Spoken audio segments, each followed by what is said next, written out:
Avant de commencer, j'aimerais avoir une petite pensée pour notre ami Gilles Taïeb. Un grand monsieur nous a quittés, donc toutes mes pensées vont à sa famille, à ses proches. On pense fort à vous. Voilà. La chronique décalée de Léo LB. Bonjour à tous. Alors première chose, j'ai reçu beaucoup de messages concernant la chaîne que j'ai portée dans la chronique précédente.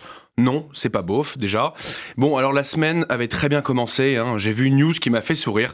Jonathan Daval, l'homme qui avait étranglé et tué sa femme, il serait devenu très copain avec Guy Georges et Francis Holm. Alors quand on voit cette news, j'ai direct dit à Elsa, je peux pas ne pas en parler. C'est trop beau. Pour un chroniqueur, ça, c'est du pain béni. C'est servi sur un plateau avec du champagne, mais franchement, quel casting. Là, c'est le Real Madrid des prédateurs sexuels. Les discussions qu'ils doivent avoir, les mecs. Ah, tu décapites, toi. Bon, un petit joueur, non, mais faut passer à l'acide chlorhydrique ou à la massue. Non, mais sinon, c'est pas drôle, on s'emmerde. Et comme une semaine trop calme, c'est pas une vraie semaine, forcément, il y a du nouveau au Moyen-Orient. La République islamique d'Iran a envoyé des centaines de drones et de missiles en direction d'Israël en faisant la première attaque directe depuis des décennies. Bon, oui, on le sait, depuis 79, le régime iranien et le gouvernement israélien, ils sont pas copains. Et on savait également que l'Iran était lié au conflit en ce moment, de par les financements du Hamas. Mais bon, c'était sous le tapis. Là, c'est la première fois que ça s'attaque frontalement. Oui, l'Iran, il se faisait un peu yesh. En même temps, on parle beaucoup d'Israël, de Gaza, de la Jordanie, du Liban. Mais un peu moins l'Iran. C'est pour ça que, petit besoin d'attention, ils ont envoyé des roquettes, quoi. Il y a un peu ce truc de « Et moi, là, je sais pas, c'est vraiment un move d'ex-toxique qui a besoin d'attention. Et moi, là, tu me regardes plus ? Bon, ok, missile. Non, mais ils sont très mignons. Ils se cherchent. Israël, il tire pile à côté d'une ambassade iranienne et tu sais, soldats. Oupsie, non, mais c'est pas du tout une technique. Et du coup, l'Iran, ils étaient là. Ah ouais, tiens, Israël, mange-toi un peu d'huile sur le feu, là. Non, mais ça chauffe dans le couple. Ils sont chauds. Et franchement, l'Iran a dit, si Israël ne répond pas, nous sommes quittes. 8 ans et demi, ça c'est vraiment réparti d'enfants de 8 ans et demi, c'est pas un patate, et en plus, c'est vrai, de manière générale, Israël, c'est vraiment le Canada, tu le gifles, il tend l'autre joue, pas du tout, c'est très israélien de faire ça, col bécédaire, gifle-moi, je m'excuse, pas du tout un pays qui a pour habitude de répondre aux attaques, mais alors, pas du tout. On dit Iran, si vous me permettez, j'ai plutôt envie de dire tyran. Vous pouvez faire mieux, Léo. Ouais, je sais, mais j'ai pas trop eu le temps. Bref, toutes ces attaques, ripostes de roquettes au Moyen-Orient, plus ces échanges de balles au Conseil de l'ONU. On n'est pas sur la guerre la plus dynamique du monde. Il n'y a pas non plus une intensité folle. On se croirait un peu à Roland-Garros, mais à Roland-Garros, un dimanche après-midi, pluvieux, entre deux féminines. Allez, mesdames, messieurs, un peu de silence, s'il vous plaît. Allez, c'est parti, début du set. Israël, Hamas. Israël, Liban. Israël, Iran.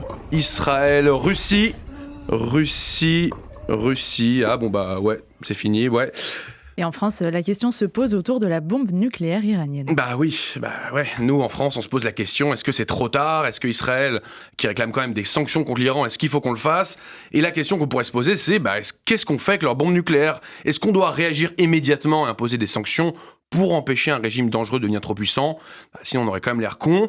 Mais moi, là, si je m'en réfère à mes cours d'histoire, historiquement, quand la France se pose la question de « doit-on laisser ce pays se réarmer massivement ?» Quand on fait ça trop longtemps et que cette question se la pose pour un temps un peu trop élevé, généralement ça finit un peu en eau de boudin. Il me semble qu'on n'a pas su trop gérer à l'époque la Rhénanie, les réarmements, l'Allemagne, je parlais des nazis, pour ceux qui n'avaient pas la ref, et qu'il soit bien clair, histoire qu'on ne se trompe pas. Oui, on a compris. Ouais, mais c'est chaud, surtout qu'on nous dit ça va escalader. J'appelle pas ça l'escalade. De l'escalade, c'est quand les gens ont des baudriers, des mousquetons, et qui se rejoignent à Fontainebleau un dimanche matin pour profiter en plein air. Non, les mots ont leur importance. C'est pour ça, j'entends là depuis plusieurs jours là, sur les plateaux télé, le gouvernement iranien est un excellent joueur d'échecs. Non. Quand un joueur d'échecs il place son pion, il se lève pas en hurlant à mort l'Occident. Non, pardon. Et alors de mémoire, les joueurs d'échecs, hormis citer Kasparov et de parler de son classement Elo, il fait pas grand chose. Je vois mal le président iranien à une conférence d'échecs te faire « Bon écoute Augustin, là je passe grand maître international, j'ai dépassé les 2000 Elo la semaine dernière, donc je peux plus traîner avec toi, désolé. » Et après, là on rigole depuis tout à l'heure, mais sans rire, je pense qu'en tant que Français, il est important de soutenir le peuple iranien, notamment les femmes iraniennes qui se battent pour leurs droits.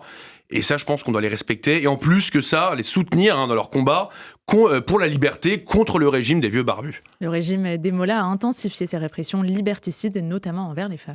Ouais, parce qu'actuellement, avec le régime des Mollahs, on n'est pas sur l'endroit le plus good vibe du monde. On est plus proche de genre un goulag que de Burning Man. Quand pour une femme, sortir en jupe à Téhéran en pleine journée, c'est l'équivalent de le faire à 4h du mat porte de la Chapelle. Tu te dis que peut-être qu'il y a un truc à changer. Donc juste J'ai pas su trouver les mots pour avoir une conclusion suffisamment forte. Bravo mesdames, vous avez beaucoup plus de cojones que beaucoup d'entre nous. Continuez, on est avec vous.